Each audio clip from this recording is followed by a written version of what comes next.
Magallanes, por Colo Colo, ejemplo de valor, por su hidalguía no hay nadie que lo gane, porque defiende con gloria el tricolor, es Colo Colo como el gran araucano, que va a la lucha jamás sin descansar, porque el recuerdo de David Arellano siempre lo guía por la senda triunfal.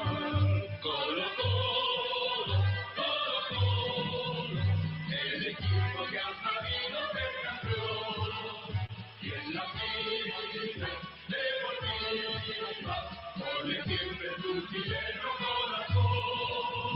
Colo Colo, Colo Colo, representa nuestra raza sin igual, por su empuje y coraje, en las canchas con el Colo Colo no es Colo Colo, valiente, fuerte y grande, de sangre altiva y noble corazón, su nombre vibra desde el mar a los Andes, y allí en sus triunfos esfuerzo y emoción, laureles deja por todos los caminos, que civilmente luchando conquistó, pantalla inmensa de gloria es su destino, que alumbra siempre con fuego de campeón. Colo Colo, el equipo que ha sabido ser campeón, y en la vida deportiva pone siempre su chileno corazón. Colo Colo, Colo Colo, representa nuestra raza sin igual, por su empuje y coraje, en la cancha como el Colo Colo no hay.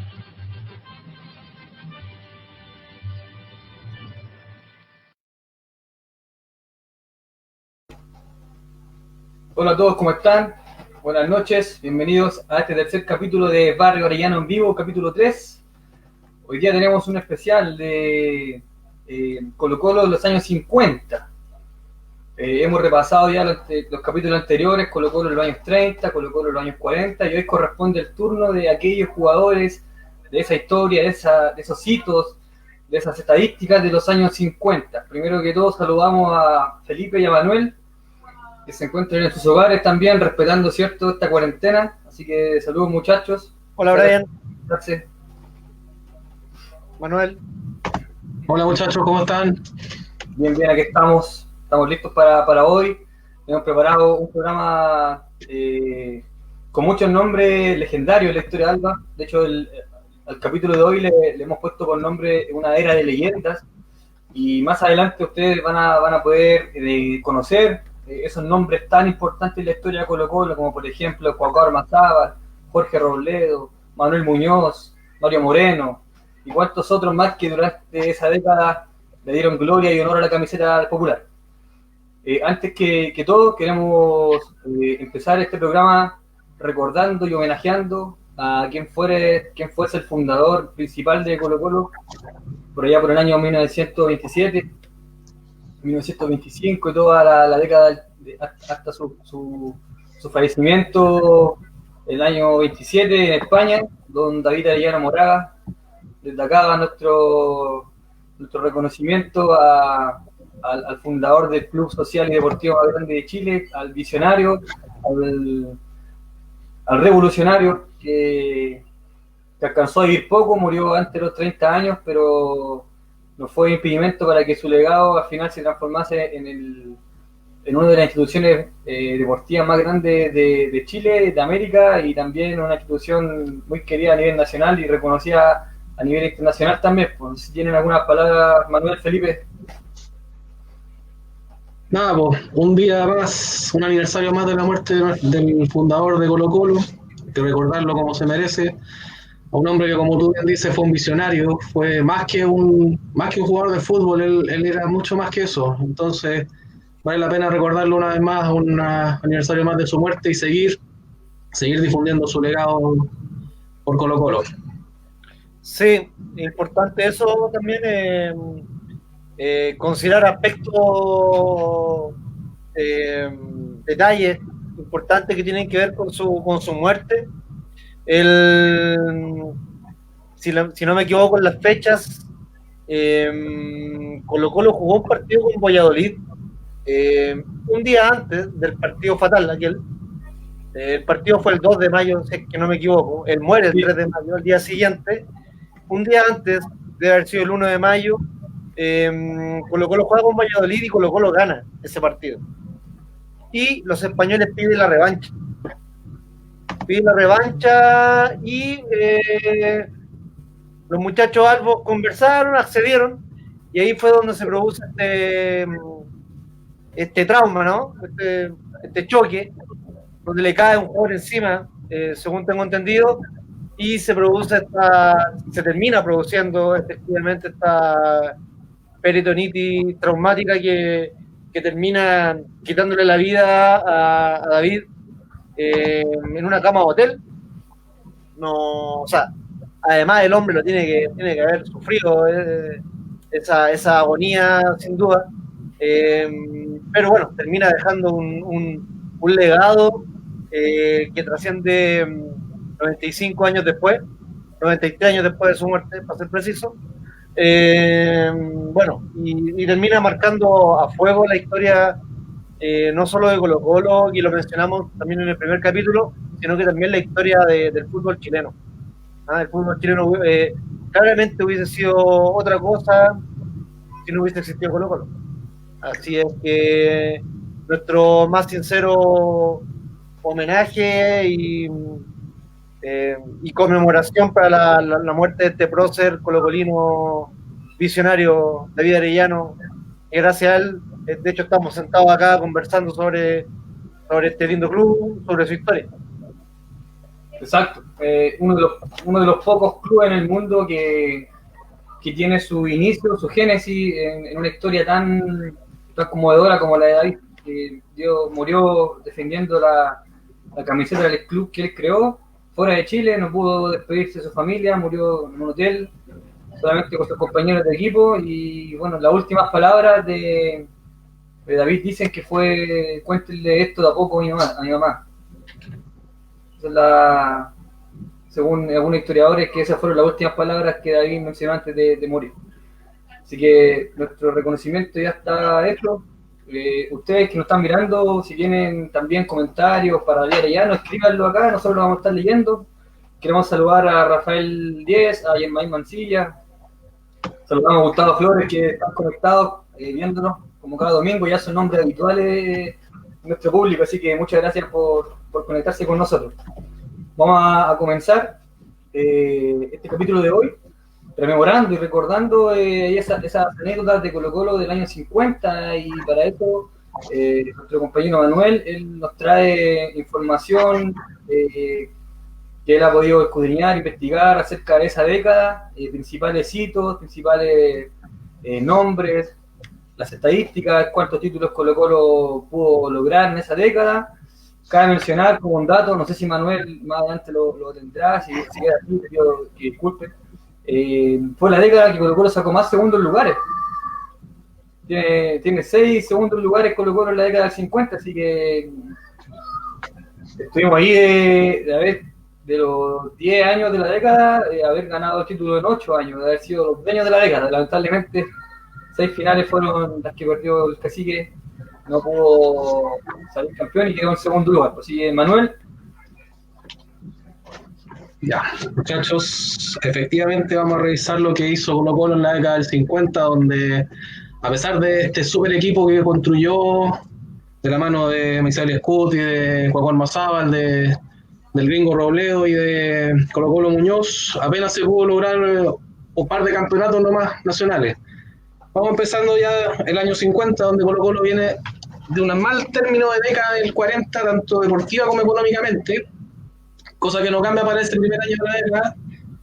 Sigue Francisco Mazábal como entrenador, pero solamente como director técnico. Tenía otro cargo más el año anterior. Para esa temporada Colo-Colo se reforzó con el arquero argentino Javier Mascaró, y desde Santiago Wanderers llegó el volante Osvaldo Sáez. y las bajas más importantes para ese plantel fueron de Domingo Pino en defensa y Jorge Peñalosa en ataque. Ese año se jugó por última vez el campeonato de apertura, que es como el antecedente más previo a lo que fue después la Copa Chile. Y en ese torneo Colo Colo no fue último, perdón, fue tercero entre 4 equipos en la fase grupal, y el campeón de ese torneo sería Santiago Morning. Y entrando al campeonato nacional propiamente tal, un equipo que llegó sin mucha expectativa, pero que terminó segundo, se podríamos decir, pero tercero técnicamente, porque la final de ese torneo la disputaron Everton y Unión Española, con victoria para el cuadro de Viña del Mar, que se consagró por primera vez campeón de primera división en ese año. Con ese buen término de torneo, las expectativas obviamente suben para el año siguiente, y en reemplazo de Pancho Ormazábal vuelve Luis Tirado, que había sido el entrenador campeón en el año 1944, además de la Copa de Campeones del 45. Y llega todo por esta temporada. Llega de Unión Española el volante Antonio Gonzalo, los delanteros Fernando Campos desde Santiago Wanderers y Luis Mayanet desde Católica, y se produce el debut en primera de Colo Colo de Juan Villarroel y Julián Peña. Y la baja más sensible para esa temporada fue el retiro de Francisco Urroz, que había jugado el Mundial de 1950. Se terminó el campeonato de apertura, como decíamos, y el torneo de primera división ese año se disputó en 2 etapas, una fase regular y una liguilla final. Colo Colo en la fase regular terminó tercero, a 2 puntos del líder que fue Audax Italiano, y clasificó a la liguilla por el título, y en la etapa final Colo Colo pierde 3 partidos, gana solamente 2, quedando relegado, al igual que la temporada anterior, al tercer lugar, a 4 puntos de Unión Española y de Audax Italiano, quienes jugaron un partido de definición para ver quién se quedaba con el campeonato, definición que quedó en manos de los de Santa Laura.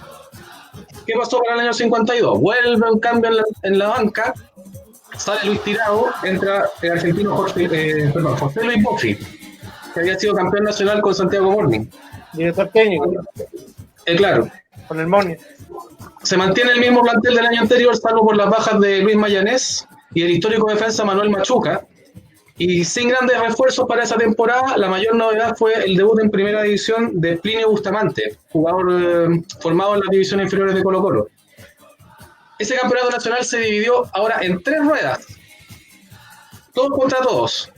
Colo Colo y Everton fueron quedando como los únicos aspirantes al título, y en el que finalmente ganaron los fuleteros en la penúltima fecha, y dejando al Colo Colo otra vez a las puertas de una nueva estrella. Tras 6 años de espera llega 1953, y en ese año Colo Colo obtiene la 6ª estrella de su historia, de la mano de su nuevo presidente, Antonio Laván, quien, como Felipe nos va a contar más adelante, fue el hombre que puso el legado patrimonial para Colo Colo, con la compra de la sede de Cienfuegos y la adquisición de los terrenos de Pedreros para la construcción del Monumental. Vuelve también para ser el entrenador de esa temporada Pancho Blasco. Y además llegan 2 jugadores desde Inglaterra. Se preguntarán ustedes quiénes son. Nada más ni nada menos que los hermanos Robledo, Jorge y Ted, que venían provenientes del Newcastle United, que eran estrellas del fútbol inglés en ese momento. Y Jorge Robledo sería el goleador de esa temporada, con 26 tantos. Esta llegada significó un nuevo estilo de juego y más gente en los estadios, porque estos 2 jugadores eran la gran novedad, eran las grandes estrellas. Además sostuvieron esa campaña jugadores como Rogelio Núñez, Arturo Farías, Juanito Aranda, Atilio Kremaski y Capulicán Peña, perdón. Histórico de Capulicán Peña. El histórico de Capulicán Peña. Jugó toda su carrera solamente en Colo Colo. ¿Cuánto, perdón? Jugó toda su carrera solamente en Colo Colo. Ah, ya. Jugador de un equipo. Sí, más adelante cuando revisamos el 11 también hay otro jugador que también jugó toda su carrera en Colo Colo que va a estar ahí presente para que estemos atentos. Sí, claro. Así es, Brian.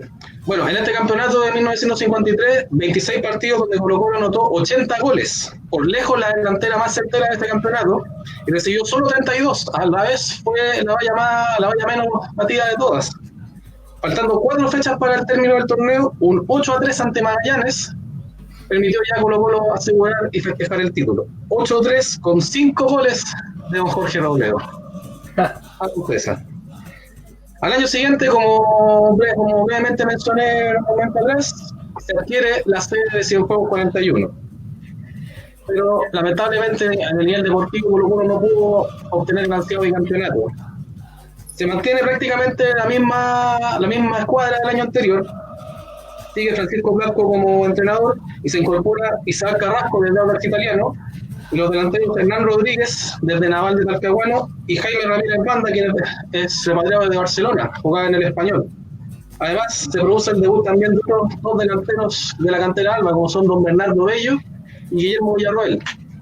Y las bajas para ese campeonato fueron José Campos, que partió a Rangers, y Fernando Campos, que se retiró del fútbol. A falta de torneo de Copa, esa temporada se vuelve a jugar un extenso campeonato nacional con 2 etapas. En la primera juegan todos contra todos en 2 ruedas, y en la segunda los 8 primeros clasificaban a una liguilla por el título, mientras que el resto peleaba una liguilla por el descenso, un formato que se aplicó años después nuevamente en el fútbol chileno. Colo Colo terminó segundo en la fase regular a un punto del líder, clasificando a la liguilla, y en esa etapa Colo Colo apenas ganó 3 de los 7 partidos de la liguilla, lo que terminó perjudicando sus chances para lograr el título, el cual quedó en manos de Universidad Católica, y Colo Colo quedó como subcampeón. Católica campeonó a un punto de diferencia respecto al Colo Colo. Pero a pesar de nuevamente haber sido subcampeón, Colo Colo hace una tremenda campaña, nuevamente liderado por Jorge Robledo, quien por segundo año consecutivo se corona goleador del campeonato, esta vez con 25 goles. Se reafirma la confianza por esta campaña en Francisco Blanco, quien comienza la temporada del 55 como entrenador, sin grandes altas, pero con una gran novedad también, otro debut importante para Colo Colo, como fue el de don Mario Moreno, que con los años posteriores se ganaría el apodo de el Superclase. Las bajas fueron Charles Villarroel, que partió a préstamo al recién ascendido Higgins de Rancagua, y el delantero Mario Castro, y también Juan Aranda, que luego de 12 años y 4 títulos con Colo Colo se retira del fútbol. Se repite el formato del campeonato del año anterior, una campaña regular en la primera etapa por parte de Colo Colo, en parte provocada por la partida de Francisco Blanco, quien se fue a dirigir al Barcelona de España, y asume en su lugar Jorge Robledo, haciendo funciones de técnico jugador, como lo hizo Arturo Torres unos años atrás. Aunque a corto andar sería reemplazado por el técnico uruguayo Enrique Fernández Viola, que venía de dirigir al Real Madrid. A pesar de eso, Colo Colo termina quinto en la etapa regular, clasifica la liguilla por el título, pero a 12 puntos del líder, que era Palestino. Y a pesar de hacer una gran campaña en la liguilla final, eso no lo alcanzaría para poder ganar el título, y que el aporte terminaría siendo para los de la colonia árabe.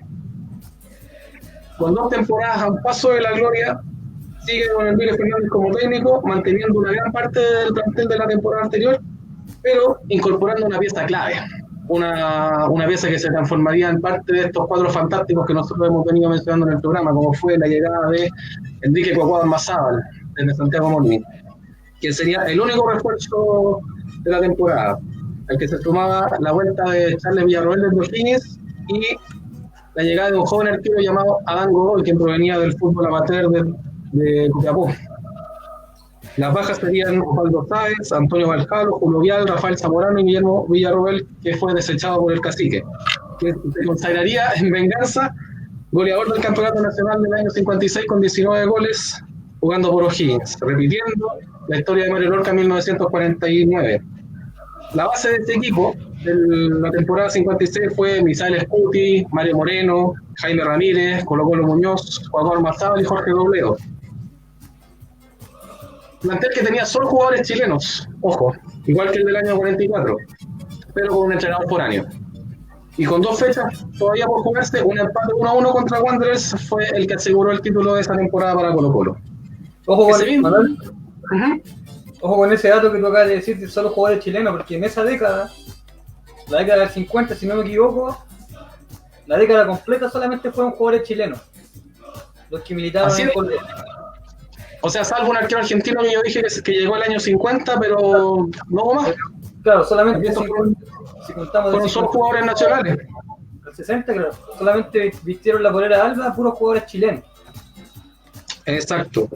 Y como estaba empezando a señalar, ese mismo año 56 se adquiere un terreno de 28 hectáreas ubicado en el sector sur de la comuna de Macul, en la ciudad de Santiago, donde se iniciaría la construcción de lo que sería nuestra casa futura, que es el Estadio Monumental. ¿Perdón? ¿Cómo termina la década del 50? Brevemente voy a señalar, con la obtención de la primera Copa Chile en el año 58, el título que se obtuvo a pesar de que en el último partido Colo-Colo empató con Católica y era un campeonato que no se jugaba como se conoce actualmente, con fase de grupo y eliminación directa posteriormente, sino que eran todos contra todos, y Colo-Colo superó a Católica porque tuvo mejor promedio de goles marcados en el torneo. Y también llega al banco técnico, un hombre que también sería fundamental en los años venideros, como sería el brasileño Flavio Costa. Y en el año 59... Muy amado en Brasil. ¿Perdón? Muy amado en Brasil, Flavio Costa. Sí, tiene harta historia ya en Brasil. Y para el 59 Colo-Colo vuelve a hacer un tremendo campeonato y pelea palmo a palmo el título de ese año con Universidad de Chile, llegando a una definición que terminaría a manos de los azules, marcando el inicio de dos hechos históricos. Primero, el nacimiento del denominado Ballet Azul, y segundo, el inicio ya de la rivalidad enconada entre albos y azules. Ese es considerado el primer superclásico de la historia, el de la definición por el título del 59. Superando ya en las décadas posteriores al clásico universitario como el partido de mayor convocatoria en nuestra primera división. Muchachos, no sé si quieren agregar algo o hacer preguntas. Es importante ese cierre de... Bueno, ya lo vamos a ver la próxima semana, pero es importante ese cierre de década con el título de la U. Porque bueno, comienza la época dorada de la Universidad de Chile, que esa debe estar entre la mejor o una de las dos mejores épocas de la U. Es donde definitivamente la U está un equipo competitivo a nivel popular, se convierte como en un equipo ya, como que llega a la adultez, ¿no? Se convierte en un equipo ya más grande y que empieza a desplazar y termina desplazando obviamente a Magallanes, que venía ya en picada, ¿no? De hecho, si es que no me equivoco, el año 60 o 59, no recuerdo, el año en que Magallanes desciende por primera vez. Entonces hay como una especie de posta, ¿no? De cambio exacto, de posta. El equipo protagónico en todas sus décadas. Y ¿qué más quiero decir? Lo olvidé, ya lo recordaré. Pero es importante la década del 50. Ah, ya me acordé. La década del 50 debe estar entre las décadas, y esto creo que lo mencioné la semana pasada, no sé si ustedes se van a acordar. La década del 50 está entre la década más fructífera en equipos campeones. Son 8 equipos campeones que lograron quedarse con el título de primera división. Los únicos equipos que se repitieron el plato fueron Colo-Colo y Everton. Este dato también es importante porque con Everton, que sale campeón en el 50 y el 52, se rompe la hegemonía de los equipos de Santiago. Everton es el primer equipo de fuera de Santiago que logra salir campeón, y el segundo lo logra Wanderers la misma temporada del año 58. El 58. Es decir, se da una especie de... Es un fenómeno quizás da para analizar más en profundidad en otra instancia, pero la década del 50 es una década de gran masividad del fútbol. O sea, se consolida el fútbol ya como un evento, el Estadio Nacional, el Estadio Santa Laura, o sea, donde ya comienzan a asistir multitudes, y también donde hay una especie de democratización del fútbol. O sea, en esa época obviamente, donde no existía el fútbol negocio que nosotros vemos ahora actualmente, desde hace como 40 años, no existían las diferencias patrimoniales de presupuesto que existen ahora. Entonces en esa época existía un palmo a palmo donde la competencia deportiva era lo fundamental y no el presupuesto con el que tú tenías. Si bien había diferencias, pero no era lo sustancial, ¿no? Y aún así Colo-Colo también buscó diferencias. Exacto, y como tú dices, Felipe, esa década fue fructífera en cuanto a equipos campeones, y ese fenómeno se volvió a repetir en los 70. Acuérdense, en la década del 70, cuando sale campeón, por ejemplo, Unión San Felipe, Huachipato, Unión Española, Everton saca su tercera estrella, Unión fue el dominador de esa década, del 70. Tiene equipazo Unión ahí. Palestino, que en el 78 trajo Palestino, que en el 78 repatrió a Elías Figueroa. Huachipato, lo nombraste, no sé si lo nombraste. Sí, Huachipato, el 74, que fue el primer equipo campeón al sur de Santiago. Sí. esa masividad en los campeones distintos se debe también a que Colo-Colo no supo aprovechar los campeonatos. Como les comentaba al principio, tuvo 6 segundos lugares solamente en la década del 50. Ese quiebre en el impulso hizo que otros equipos pudieran tomar la posta y al final levantar la copa. O sea, de hecho, más allá de las bromas que nuestra generación siempre le hace a los hinchas de Católica por las veces que ha estado en el segundo lugar en el subcampeonato, no tengo el dato, pero Colo-Colo lo supera, creo, en subcampeonatos también. A Universidad Católica me refiero. Y te hablo obviamente de la vanguardia que Colo-Colo ha logrado tener en la historia del fútbol de primera división. Recordemos que además Colo-Colo es el único equipo que no descendió todavía, etc. Claro, siempre estuvo arriba. Claro, exacto, pero interesante la década del 50 porque además aparecen muchos jugadores. No sé, ahora no sé qué vamos a ver ahora, pero yo me estoy adelantando, ¿no? El equipo de aquí al final, ¿no? Al final vamos a ver el contenido más detallado de los grandes jugadores de esa década. Ahora queremos aprovechar de saludar a que nos están mirando: María Verónica, Gustavo Fernández Padilla, Sergio González, Sebastián León, Germain Mancilla, Rafael Díez, Gustavo Flores. Saludos a todos, chiquillos, muchas gracias por estar presentes con nosotros. Gracias por acompañarnos acá. Dejen sus comentarios, nosotros vamos a estar leyendo. Por ejemplo, María Verónica dice hola, saludos María, muchas gracias por estar acá. Sebastián León, saludos. Y escriban ahí sus comentarios también. ¿Quién fue para ustedes la figura consular de los años 50? Muchos dicen que fue Cuauhtémoc Ormazábal, a ojos cerrados, pero hay quienes también entran con Jorge Robledo a la pelea muy dura y algunos también que mencionan el nombre de Mario Moreno, superclase.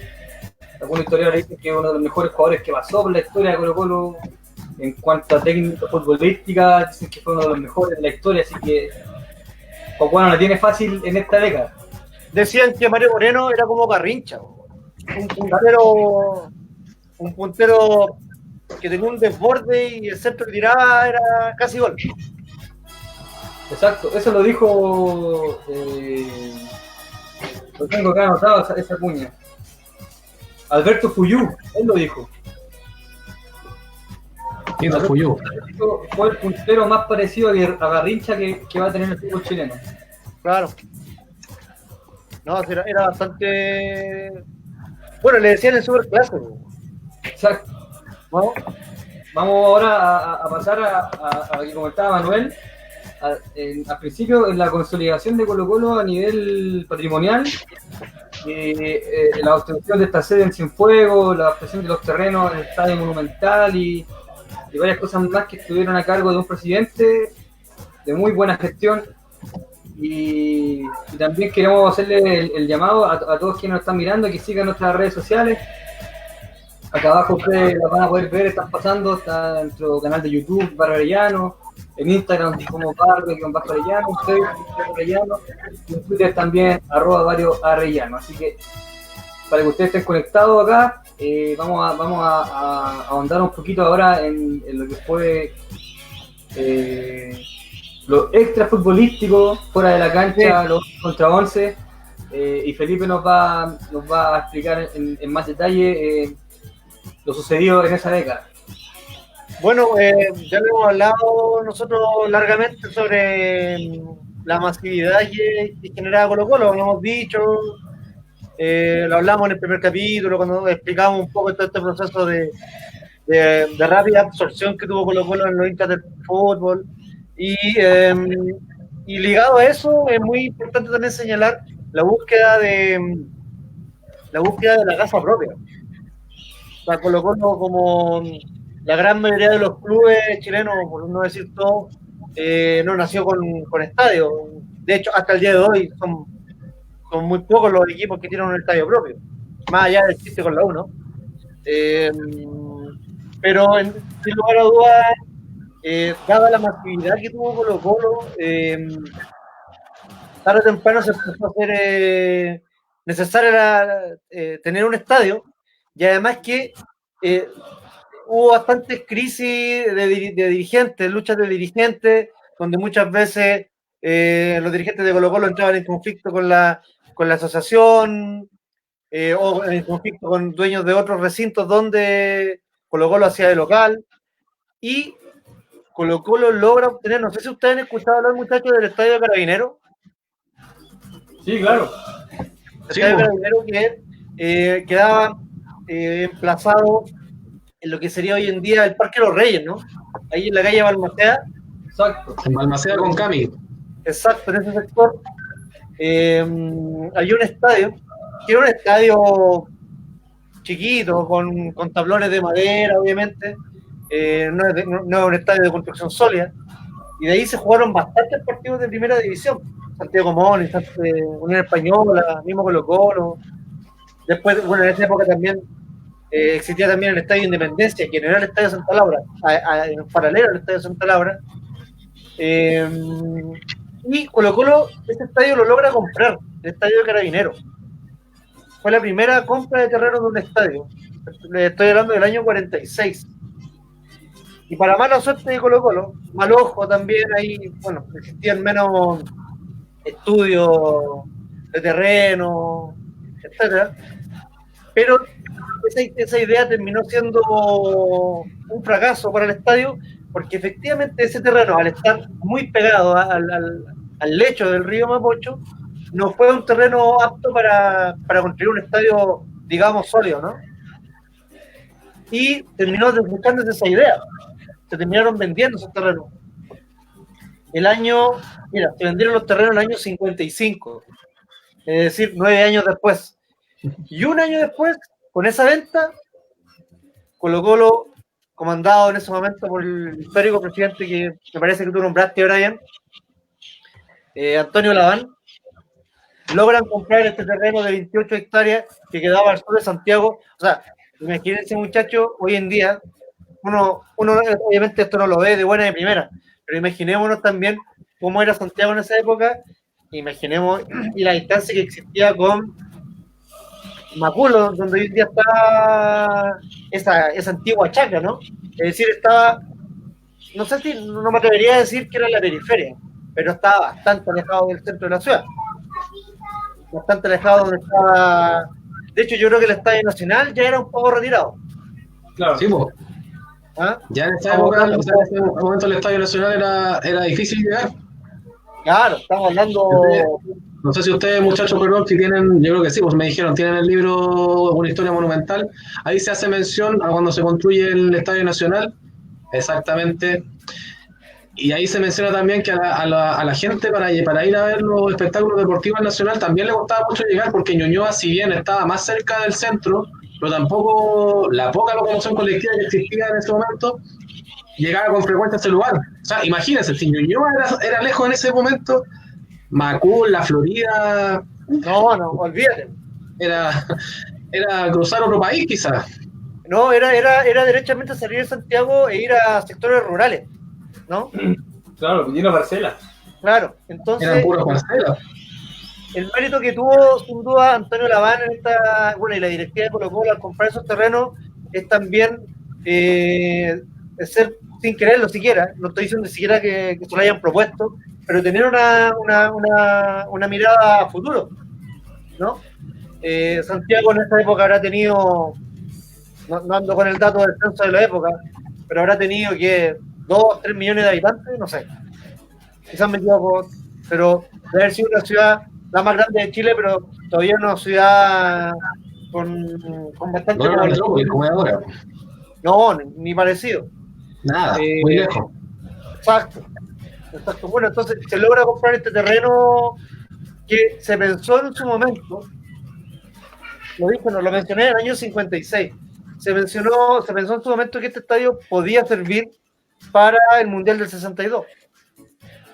Bueno, con lo del terremoto del año 60, obviamente la ayuda estatal se redujo al mínimo, y obviamente la construcción del estadio Colo-Colo quedó absolutamente en una maqueta nada más, ¿no? En una idea, pero el terreno ya estaba comprado, ¿no? De hecho, se pensaba en un momento que el Estadio Monumental tuviera un aforo de 120.000 personas. Estamos hablando de que en este momento, en esos años, los estadios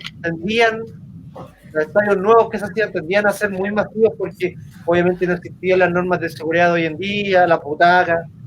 Recordemos que el Estadio Maracaná, por poner un ejemplo lejano, en su momento hacía 180.000 personas. Estamos hablando de una locura. Y, bueno, definitivamente el año 58, muchachos, a la vuelta de la esquina de haber comprado los terrenos, se comenzó lentamente a construir la obra gruesa del Estadio Monumental, que requirió gran inversión, porque, bueno, nosotros conocemos el estadio, hay que hacer una profunda excavación, etcétera. El proyecto de Rapa Nui, que también era una construcción en altura, etcétera, y termina construyéndose este estadio que tuvo su primera inauguración en el año 75. Todos sabemos, ¿no? El partido de Colo-Colo con Aviación del año 75 en el torneo nacional, con gol de 1-0 que gana Colo-Colo, con gol de el gran Juan Carlos Orellana. Colo-Colo este año, en el año 75, año que se inauguró el estadio, juega alrededor de 5 partidos del torneo nacional, pero el estadio no tenía los mínimos estándares de confort, de seguridad, y termina siendo cerrado nuevamente, y Colo-Colo vuelve al Estadio Nacional, insisto, el año a mediados de los 70. Y bueno, no tenía ni baño. ¿Cómo? No tenía ni baño el estadio en ese momento. Muy precario, y termina Colo-Colo obviamente haciendo una pausa en el concepto del estadio propio, y termina después terminando el estadio con los recursos que consiguió con la venta de Hugo Rubio al Bologna de Italia. Uh-huh. Aquí vamos a entrar a discutir, a desmitificar el tema de la ayuda de Pinochet, etcétera. Eso yo lo puedo entender en un contexto folclórico, de broma y talla, así como nosotros molestamos a la hinchada de la U porque no tiene estadio, que ellos nos molesten con eso, está bien, pero no deja de ser obviamente parte de un mito, ¿no? Claro, la diferencia es que uno es verdad y el otro es mentira. Bueno, sí, es verdad. Pero bueno, efectivamente Pinochet ofreció ayuda en el contexto del plebiscito del 88, como una especie de ofertón de campaña. Recordemos que Colo-Colo también al ser también el club más popular, también normalmente es cooptado o manipulado por parte de ciertas autoridades políticas porque genera popularidad, básicamente, ¿no? Bueno, para no alargarme mucho, yo les contaba que el año 55 se compraron los terrenos de estas 28 hectáreas allá en el sector de Pedrero, y el año 53, 2 años antes, año que sale campeón Colo-Colo con Terro Duledo, Colo-Colo compra definitivamente su sede en el centro de Santiago, en la calle Cienfuegos 41, ¿no? Esta casona es una casona que todavía existe, que hoy en día es propiedad de la Universidad Alberto Hurtado, de los jesuitas. Ya volverá a Colo-Colo. Una casona maravillosa que es del año 26. Del año 26 data la construcción, y la coincidencia de la vida, muchachos. El año 53, Colo-Colo tenía un dirigente que se llamaba Rafael Errázuriz. Este hombre, de apellido de Alcurnia, ¿no? Era sobrino de Ismael Errázuriz, el primer dueño de la casona Cienfuegos, y él dio el dato de que la estaban vendiendo, básicamente. Y ahí Colo-Colo agarró papa, compra esta sede, que fue una sede histórica, ¿no? Recordemos que en esa sede los socios iban y la utilizaban, había centro de eventos, se firmaban los contratos de los jugadores, hay bastante historia de futbolistas que fueron hace un poco a firmar su contrato. Está la historia famosa de Patricio Yáñez cuando llega a Colo-Colo a principios de los 90, a principios de 1991, y que llega a firmar el contrato y llega un dirigente de la U cuenta la leyenda, llega con un maletín con dinero de $1 millón. Claro, ofrecerle lo que tú quieras para que sigáis en la U. y bueno, termina quedándose obviamente Colo-Colo, está la historia de Coca Mendoza, que también llega a firmar contratos en juego, y era un desconocido en ese momento, Gabriel Mendoza, que venía de O'Higgins, de Rancagua, y él mismo cuenta que él llegó y vio muchos periodistas y dijo, hoy me vienen a ver a mí, que soy importante, y no se da cuenta que era porque también iba a firmar contrato Patricio Yáñez, ¿no? Y él se reía y dice, ya, no venían por mí, venían por el Pato. Y bueno, pues sabía la historia de la cazuela de fuego que se pierde con la quiebra, el proceso del síndico ahí en el nefasto 2002. Bueno, se pierde un poquito después, ¿no? Pero en definitiva estamos hablando de los años 50, casi 20 años, 25, 26 años después de su fundación. Colo-Colo da un par de pasos importantes hacia adelante. O sea, Colo-Colo no solamente se quedaba en los triunfos deportivos, sino que también marcaba una diferencia, y disculpen la majadería, muchachos, y para los que nos están viendo, da un paso hacia adelante y nuevamente vanguardista en términos patrimoniales, ¿no? O sea, no es solamente un equipo que gana, no es solamente un equipo que es masivo, que se trae los mejores jugadores, etcétera, etcétera, sino que también es una institución que también se robustece en su capacidad de tener propiedades que engrandezcan el club. No sé qué opinan ustedes, muchachos. Ah, y lo último, disculpen, ya que me lo mencionaste, Manuel, quería pasar el aviso de este libro, bastante bueno que tú lo mencionaste, Manuel, una historia monumental de Fabián Valenzuela Gallardo. Fabián Valenzuela, paso el dato, bueno, él es una de las personas que mantiene la página, la cuenta de Twitter de Datos Salvos, una página de importante de efemérides, y él hizo un gran trabajo de investigación desde mucho antes de la historia del Monumental, es decir, él en este libro parte hablando sobre los deseos de Colo-Colo, la necesidad que tenía Colo-Colo de tener la casa propia, ¿no? Y ahí hace todo este recuento, este transitar que tiene Colo-Colo arrendando distintos tipos de recintos. Hace la mención que tú dijiste, Manuel, sobre el Estadio Nacional, el Estadio Nacional, la lejanía, etcétera, hasta llegar a su inauguración y segunda inauguración en el año 89. Se lo recomiendo a los amigos. Parte desde el Estadio El Llano en adelante. Exacto. Sí. Mira, el Estadio del Llano es bien antiguo. Ese sí que es antiguo. Ahora es del Banco del Estado, creo, ¿no? Creo. No, desconozco. No lo sé. No sé si es del Banco del Estado o del Banco de Chile, pero es uno de los dos. Como el Estadio Gasco, el Estadio Central también fue, Sí. Fue cuna de varios partidos de Ahí entrenaba Colo-Colo. Ahí entrenaba el Colo-Colo 73, pues. ¿Sabes? Tiene arte historia. Ese estadio creo que lo ocupa ahora. Lo estuvo ocupando en tiempos ferroviarios. No, pues es el estadio de. ¿Cómo se llama ese estadio? Se me confunde. Ya me voy a acordar. El Banco del Estado, muchachos. El estadio Exacto, ya no, sí. Ya estaba leyendo ahora también. Es del Banco del Estado, efectivamente, está en los centros. Así es, así que estamos acá, bueno, los que nos están viendo, seguimos aquí en vivo en nuestro tercer capítulo de Barrio Arellano. Hoy día rememorando historia de Colo-Colo del año 50, sus principales hitos, principales estadísticas, los campeonatos, los subcampeonatos. Y ahora vamos a ahondar un poquito en los nombres de esa década de Colo-Colo, sus principales figuras. Vamos a compartir con ustedes el 11 ideal que hemos armado para hoy y vamos a poder apreciar la cantidad de figuras claves para el fútbol, no solo de Colo-Colo, sino que también a nivel nacional de la parte del fútbol del año 50. Nombres como Juan Mazal, Manuel Muñoz, Mario Moreno, Misael Scuti, que fue el arquero del Mundial del 62, y varios más. Así que los invitamos ahora a que se puedan conectar ahí, escribir sus saludos si tienen algún comentario al respecto de lo que hemos estado hablando. Saludamos a Carolina Flores, que está mirando, una fiel fan de Manuel. Así que muchas gracias por apoyarnos en este proyecto, y a toda la gente que nos está mirando también, muchas gracias por estar con nosotros. Vamos a compartir con ustedes entonces este 11 que hemos preparado.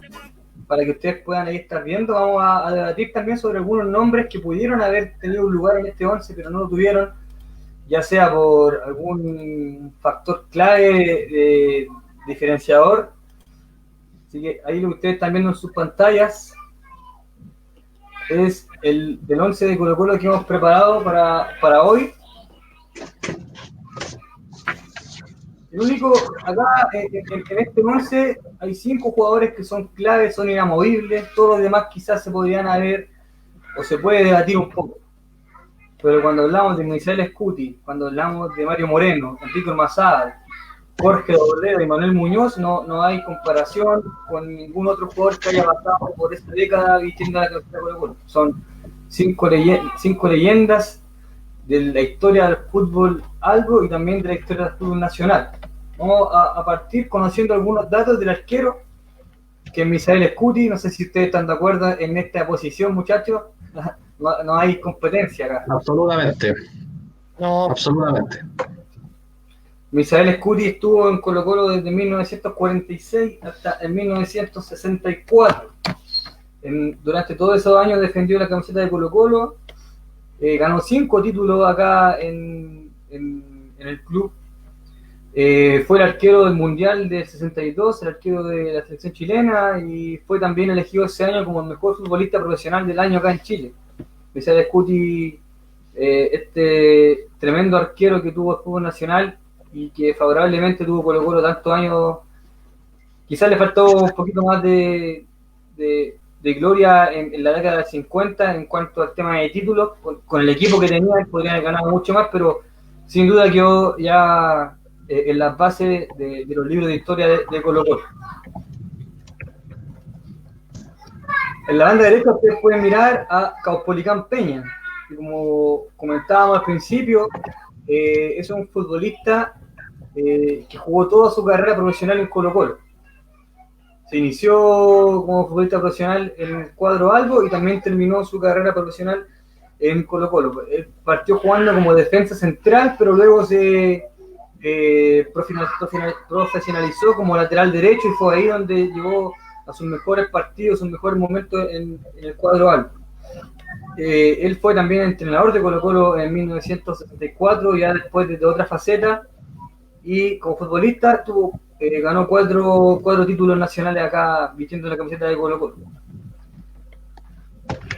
oye, ¿te puedo hacer una observación? Sí, claro. Por trabajo tuve una vez la oportunidad de conversar con él hace 2 años, más o menos, un poquito más, y es una persona de avanzada edad, absolutamente lúcido y claro en sus recuerdos de Colo-Colo. Es decir, es una persona que uno puede conversar y tiene, pero se acuerda perfecto de Jorge Robledo, se acuerda perfecto de ese título de 53, de Enrique Ormazábal. O sea, él podría estar acá con nosotros conversando sobre esto perfectamente. O sea, es una enciclopedia y un tesoro de conversar con él sobre su vinculación con esta época. O sea, tremendo. Qué tremendo el privilegio que tuviste ahí de conversar con un histórico de Colo-Colo. Tiene una chopería ahí frente al Plaza de Espucio. Bueno, la Fin Zamora. Exacto. Histórica esa chopería. Justo en la esquina, ¿no? Justo en la esquina. Claro, donde empiezan esa galería de locales. Sí. Cuando pase la cuarentena vas a tener que ir a visitarlo ya, don Caupolicán. Sí, pues. Ahí hacemos un programa vivo ya mismo en la chopería. Un dato sobre Caupolicán Peña en su época como entrenador. Él dirigió la selección en las clasificatorias para el Mundial de Argentina del 78 y tuvo bastantes problemas para poder trabajar. Se agarró con la prensa, pero puta, la prensa le hizo la vida imposible durante todo ese proceso. Dice él, en una entrevista lo vi, que era por su descendencia mapuche. Trataron de ahí hacerle pedacitos en la vida básicamente por esa etnia originaria que él tenía. No sé más detalles, solamente lo leí, no recuerdo dónde, pero eso yo no lo sabía, pero de lo otro que sí, que le hicieron en la vida cuadrito el medio periodístico fue así. No, y lo otro también es que Policón Peña también fue un sindicalista dentro del fútbol. Él era, si es que no me equivoco, muchacho, él era profesor normalista. Sí, Sí, complicado, profesor, claro. él era profesor, y él fue sindicalista en los primeros tiempos o sea, bregó por los derechos de los trabajadores, en este caso de los jugadores de fútbol, y él de hecho también fue presidente del colegio técnico, del colegio Sí. de entrenadores. Es Durante decir, mucho tiempo. es una persona que para ciertos dirigentes y para ciertos tipos de personajes no genera mucha simpatía, ¿no? Exacto. Ese es Don Policón Peña que jugó en Colo-Colo entre 1951 y 1962 y se retiró del fútbol profesional, por lo que solamente vistió la camiseta blanca acá en Chile. De central, primer central, encontramos a Arturo Farías. Él estuvo más de 10 años acá defendiendo Colo-Colo, tiene múltiples apariciones en la selección chilena y acá en el cuadro algo consiguió 2 títulos y lo acompaña en esa posición y en esa función Plinio Bustamante, que comentaba en el principio que venía de, si no me equivoco, creo que venía de Audax. Ahí Manuel se puede corroborar esa información de Plinio Plinio. Bustamante. No, Plinio era. Parece que era canterano. Era canterano, claro. Era canterano. Era canterano Plinio y él estuvo del 52 al 58 en Colo-Colo, también jugaba de central y también ganó 2 títulos con la camiseta Alba. El lateral izquierdo que ustedes ven ahí es Isaac Carrasco. Creo que él sí es que venía de Audax, si no me equivoco. Sí, él sí. Él, claro. Isaac Carrasco, lateral izquierdo, considerado por muchos historiadores de fútbol como el mejor lateral izquierdo de la historia del fútbol chileno. No sé si tenían ese dato. Yo por lo menos me sorprendía al investigar este nombre. No, tampoco. Tiene No lo varias, como entrenador. claro, como entrenador. Tiene varias referencias como posible candidato al mejor lateral izquierdo de la historia del fútbol chileno, Isaac Carrasco, que ganó 2 títulos con Colo-Colo, tiene múltiples apariciones en la selección chilena también. Ahí pasamos al cuadro al bloque de volantes, donde tenemos al volante defensivo, que es Charles Villarroel, que estuvo en Colo-Colo en 2 etapas, de 1951 a 1954, y luego de 1956 a 1958. Él era volante defensivo, como lo dije anteriormente, y también tiene 2 títulos en Colo-Colo, y fue uno de los volantes defensivos más reconocidos de esa década en Colo-Colo, que jugaba en esa posición. Que la mayoría de los volantes que suenan ahora vamos a ver, eran volantes ofensivos. Eran muy pocos los volantes defensivos reconocidos y que se mantuvieron en el tiempo en Colo-Colo en esa década, y Charles Villarroel estuvo la década completa casi. Bueno, ahora ahí, acompañando ese medio campo, por la derecha, un nombre que ya hemos compartido con ustedes, Enrique Ormazábal, conocido también por los colocolinos como Cuauhcuao Ormazábal, que estuvo en Colo-Colo desde 1956 hasta 1965, mediocampista derecho, super jugador, una leyenda del fútbol nacional y una leyenda de Colo-Colo. Él ganó 4 títulos vistiendo la camiseta de Colo-Colo, y yo cuando estuve investigando saqué algunas cuñas de algunos jugadores que compartieron camarín con él y también futbolistas del medio nacional que se referían a Enrique Ormazábal con estas frases. Por ejemplo, Jorge Toro dice que con Enrique Ormazábal en el equipo Chile ganaba el Mundial del 62. Chile era campeón de ese Mundial. Eso lo dijo Jorge Toro en una entrevista. Enrique Ormazábal también era el ídolo de Francisco Chamaco Valdés.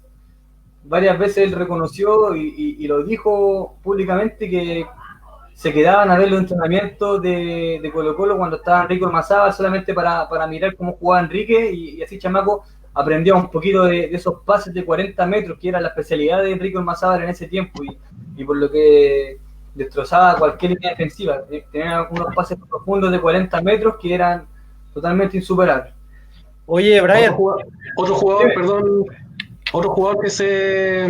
que fue como su discípulo fue Jorge Toro. Claro. También él se crió al lado del Cuacuá. Oye, Por eso, dale, Felipe. no, que importante eso porque dos cosas, o sea, mucha gente, sobre todo gente adulta que lo vio o que vio muy de cerca las crónicas, leyó las crónicas respecto a Guaguá, muchas de esas personas señalan que derechamente es el mejor jugador chileno de todos los tiempos. Exacto. O sea, a ese nivel estamos hablando, ¿no? Y lo otro, estamos hablando también de que en una época donde, en unos años donde los partidos de la selección no eran muchos, a diferencia de hoy en día, que se juegan mucho, ¿no? Él jugó 43 partidos por la selección nacional, lo que es bastante. Y recordemos que estuvo 5 años alejado, más o menos, de la selección. Estaba revisando el dato. Del 57 al 62 no jugó en la selección. Y estoy hablando del 62, no en el Mundial. Sabemos que no jugó en el Mundial. Volvió a la selección a fines de ese año. Porque principalmente por su desencuentro con Fernando Riera, ¿no? O sea, lo que dice Jorge Toro, nunca lo vamos a ver, es una suposición, pero realmente con él la selección chilena ha ganado mucho más. Lo que pasa es que con Enrique Ormazábal en el medio campo de la Mundial del 62, Chile hubiera tenido un medio campo de lujo. Así es. Un medio campo de lujo que le podría haber peleado a cualquier equipo palmo a palmo. Entonces, Jorge Toro lo reconoce y en sus palabras dice que con él, según Jorge Toro, ganaban el Mundial del 62 y Jorge Toro en el fútbol son palabras mayores, un tipo que sabe mucho de fútbol. Sí. Oye, y todo esto porque, y todo esto, muchachos, Cuacuá Ormazábal se quedó fuera del Mundial por no querer sumarse a la disciplina de Fernando Riera. Exacto. Las notas, los archivos periodísticos dicen que hubo un diálogo entre Riera y Cuacuá, donde Riera le dice, Enrique, tú sabes que eres número puesto, pero tienes que someterte a lo que yo diga y a la disciplina que yo imponga. Vuelve cuando quieras, pero bajo esa condición. Y Cuacuá nunca más volvió, literalmente. Se comenta que era una especie de Chino Río del fútbol, un desadaptado. Le gustaba la noche. Como todo genio. Exactamente. Tenía su junta ahí en chopería, en bar, era bueno para ese tipo de pasatiempo. Pero el hombre era un genio con la pelota en los pies. Y Sergio Navarro, un gran también futbolista en la historia de Chile, él dice que para él Cuacuá fue el mejor futbolista chileno en la historia, superior a Leo Figueroa, superior a cualquiera que se le compare, para que podamos comprender un poquito la dimensión de Enrique Ormazábal. Y volanteando también por el carril izquierdo pegadito ahí, tenemos a Mario Moreno, también un prodigioso del fútbol, apodado el Superclase por su exquisita técnica. Mario Moreno partió y de hecho tiene muchos partidos en Colo-Colo como puntero también. Y en algunos campeonatos él ocupó la plaza de volante para poder ahí adaptarse al esquema que el entrenador requería. Era lo que comentaba Felipe al principio. Alberto Fuyú dijo que era lo más parecido a Garrincha que él había visto acá en Chile y lo más parecido a Garrincha que el fútbol chileno iba a tener, para que ustedes puedan comprender ahí la envergadura de las palabras de Alberto Fuyú comparando a Mario Moreno con Garrincha, con una leyenda del fútbol no solo brasileño, del fútbol mundial en la historia.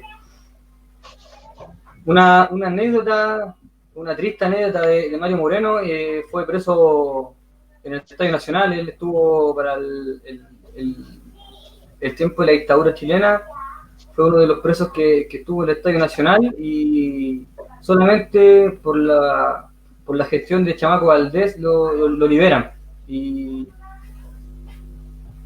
puede caer ahí en libertad después de estar preso en el Estadio Nacional en el tiempo de la dictadura. Y fue también uno de los fundadores del Sindicato de Futbolistas Profesionales. Mario, correcto, sí. Exactamente. Muy bien. Y arriba tenemos una delantera de lujo, prácticamente, entre Robledo y Muñoz, tienen más de 200 goles, una locura. Manuel Muñoz, conocido como Colo-Colo Muñoz, jugó en Colo-Colo desde 1949 a 1958, jugó 10 temporadas, tiene más de 120 goles con la Escuela Alba, tiene 3 títulos. Una condición que lo diferenciaba de los demás es que manejaba muy bien la pelota con los 2 pies, tanto con el izquierdo como los derecho. Entonces, para los entrenadores era muy fácil adaptarlo al equipo, porque lo podían poner como puntero izquierdo y puntero derecho. Es uno de los jugadores, obviamente, su apodo lo dice, más identificado con la historia del club. Es tan colocolino que de hecho su sobrenombre es Colo-Colo. Así que él es Manuel Muñoz, una leyenda alba, goleador, que ha quedado en todos los libros de historia. Más de 120 goles en 10 temporadas, una locura, ¿verdad? 92 años. ¿Vive en Arica? Vive en Arica, exactamente. El centro delantero, no hay duda, y también es uno de los jugadores a los que va dedicado este programa, al igual que Manuel Muñoz, Enrique Ormazábal, Mario Moreno, Michel Scuti, es don Jorge Robledo, George, como le decían algunos, que jugó en Colo-Colo de 1953 a 1958. Se considera también uno de los futbolistas más destacados en la década de 50 del fútbol nacional. El dato importante de Jorge Robledo es que llega a Colo-Colo proveniente de Inglaterra, del Newcastle. Y del Newcastle, cuando llega del Newcastle, no era el tercer o cuarto delantero, no era banca de nadie, el hombre era goleador del equipo y goleador del torneo. O sea, para que ustedes puedan comprender, en cifras lo que yo les estoy contando, en 33 partidos, Jorge Robledo convirtió 32 goles. Y en totalidad, en toda competencia, 39 goles en una temporada. Ganó la FA Cup también con el Newcastle, y de ahí él vuelve a Colo-Colo. Llega a Colo-Colo para poder tener esta oportunidad acá en el equipo más grande de Chile, y acá también levanta la Copa del 53, 56, y la Copa Chile del 58, y queda como goleador también en varios torneos, y desde ahí jugó más de 150 partidos y marcó más de 100 goles el Jorge Robledo. Y acá era donde tenía la mayor duda. La mayor duda de este 11. Los otros nombres son prácticamente nombres que van fijos. ¿No? Es muy difícil que alguien de los que jugaron la década de 50 pueda sacar a Jorge Robledo, imposible, Manuel Muñoz tampoco, Ormazábal y Moreno menos. Es la tercera plaza delantero. Yo tenía 2 opciones. El primero que nos comentaba Manuel anteriormente, Juan Aranda, que era un puntero también, que jugó entre 1943 y 1955. Él fue también que jugó solamente en Colo-Colo, se retira sale de Colo-Colo y finaliza su carrera deportiva. 12 temporadas, 71 goles, 4 títulos. Juan Aranda. Pero me incliné por Juan Sotomura, el niño gol que le decían, que estuvo en Colo-Colo del 57 al 62 y luego vuelve el 69, que fue un tremendo goleador. No, está bien subvalorado, a mi juicio, Juan Sotomura, porque él fue goleador del torneo 4 competiciones seguidas. El 57, el 58, el 59 y el 60, Juan Sotomura fue goleador. Tiene 88 goles en 7 temporadas y ganó 2 títulos con la camiseta Alba.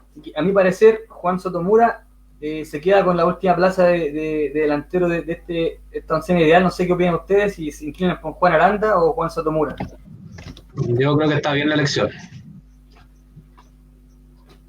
Está bien. El niño gol, como le decían a Juan Sotomura. Era tremendo. También tuvo participaciones en la selección chilena. Se los puedo compartir desde el año 57 al 61. Él no alcanzó a llegar al mundial.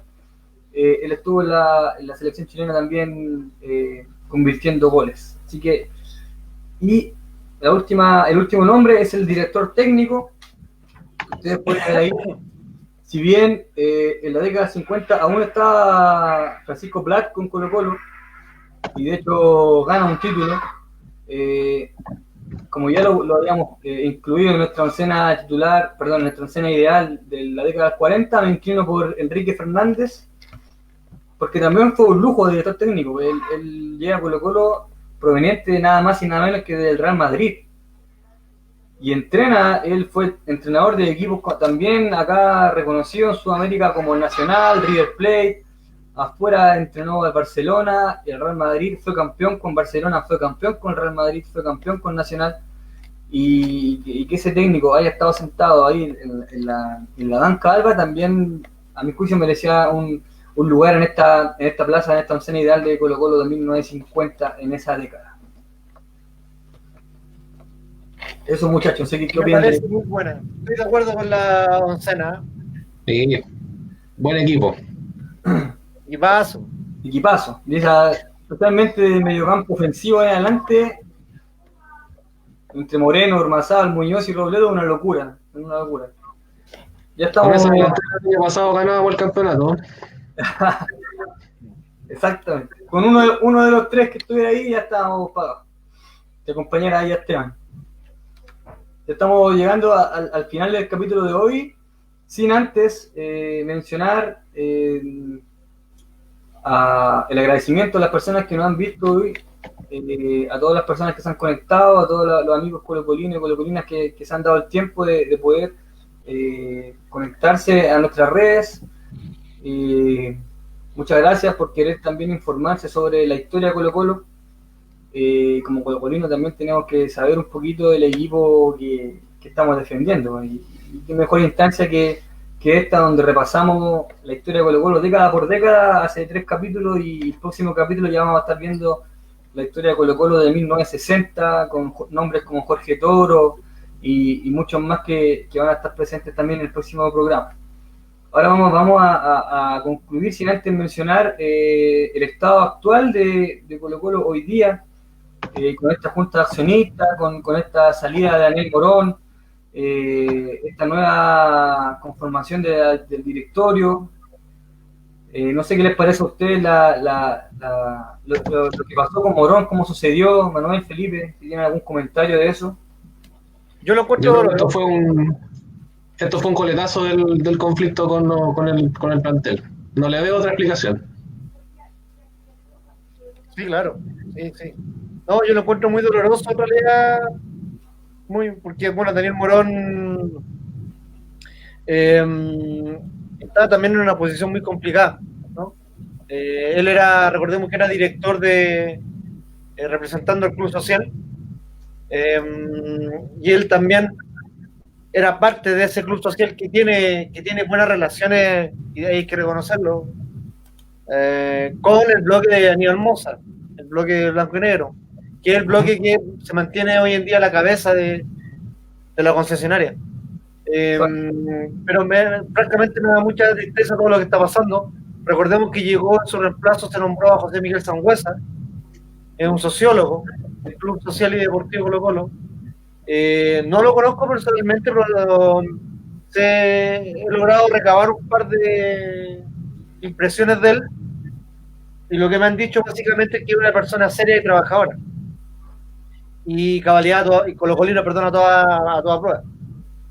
Esperemos y así le deseamos que su gestión y su muñeca espero que pueda tener su muñeca política, porque no es fácil estar en esa posición en blanco y negro, pero sí es muy relevante. Y termino con esto: espero que el Club Social y Deportivo Colo-Colo, el histórico Club Social y Deportivo Colo-Colo, tenga un papel fundamental para acercar posiciones entre blanco y negro y los jugadores, porque la cuestión está lejos de solucionarse. De hecho, hace 2 o 3 días salió el informe de la ACF, del seguro de cesantía, donde se aceptaban las peticiones de blanco y negro para desafectar a los jugadores. Es decir, en este momento Colo-Colo no tiene un plantel, si es que el fútbol se reanuda de aquí a 60 días más. Es una situación bastante seria, y yo creo que blanco y negro tiene que recapacitar un poco, por cierto, y tienen que juntarse a conversar, básicamente.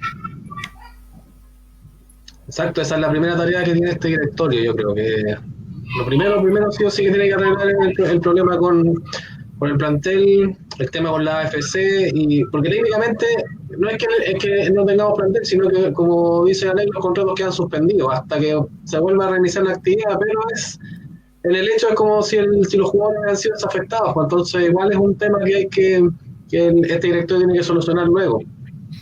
Claro, Porque yo de verdad no veo que como la pandemia sigue, no veo que el fútbol se vuelva a reanudar en mucho tiempo, pero igual, pues esta es la fuente de trabajo de los jugadores, entonces no pueden dejarlos ahí en el aire. exacto. Entonces la primera tarea que tiene este nuevo directorio es solucionar de una vez por todas este conflicto con el plantel y yo creo también dejar de hacer tanta declaración para la prensa, porque al final la prensa, todos sabemos, cuando es un club como Colo-Colo, cómo se va maquinando todo y tergiversando todo para que se amplifique todo y pensemos que esto es como la Tercera Guerra Mundial, pero que no creo que sea así, pero está difícil. Y segundo, yo creo que también tienen que ver el tema de ese fantasmita que ha ido rondando también paralelo al conflicto con los jugadores, que es el tema económico de Blanco y Negro. Que muchos dicen que se vendría una segunda quiebra y todo este tema, que Blanco y Negro no tiene plata, que no hay lucas, la deuda con tesorería sigue ahí. Entonces, la deuda, también tienen que preocuparse de eso. la deuda de Blanco y Negro son 35.000 millones de pesos. Mira, El club social quebró por 15.000, si es que no me equivoco. O sea, y los 35.000 de Blanco y Negro va a incluir 15.000. Es decir, son matemáticas básicas, Blanco y Negro tiene una deuda sola de 20.000 millones de pesos. mira. O sea, el club quebró por mucho menos, en definitiva. Una desgracia para la institución esta gestión. No hablo de esta gestión de hoy, de Aníbal Mosa, porque este déficit se viene arrastrando desde varios años atrás. Yo creo que desde que empezó la gestión de Blanco y Negro, Sí, claro. ese fueron los compromisos que ellos adoptaron para Van 15 años. renovar la concesión. ¿Cuánto queda de concesión? ¿Sabe el dato? Según yo quedan, no sé si 10 o 15, porque van 15 años.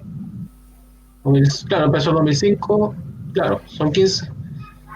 Vamos a recibir la mitad porque son 30 años de concesión. ¿Cómo? Vamos a recibir la mitad entonces porque no eran 30 años de concesión. Creo que eran 30. Oh, me entró la duda, ahora entre 25 o 30. Yo creo que eran 30. Pero en fin.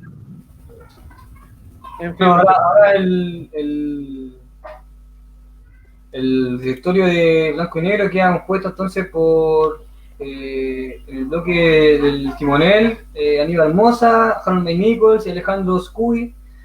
En el bloque de Vial está Alfredo Stonewin, Ángel Maulén, Carlos Cortés, Diego González, y en el bloque y por Colo-Colo, por el Club Social, está Valladares, El Mundo, que es presidente obviamente, y Sangüesa, que fue quien entró a reemplazar a Morón. José Miguel Sangüesa, que también fue parte de Colo-Colo de Todos y del movimiento Fuera Pinochet, que no sé si ustedes recuerdan que buscaba eliminar el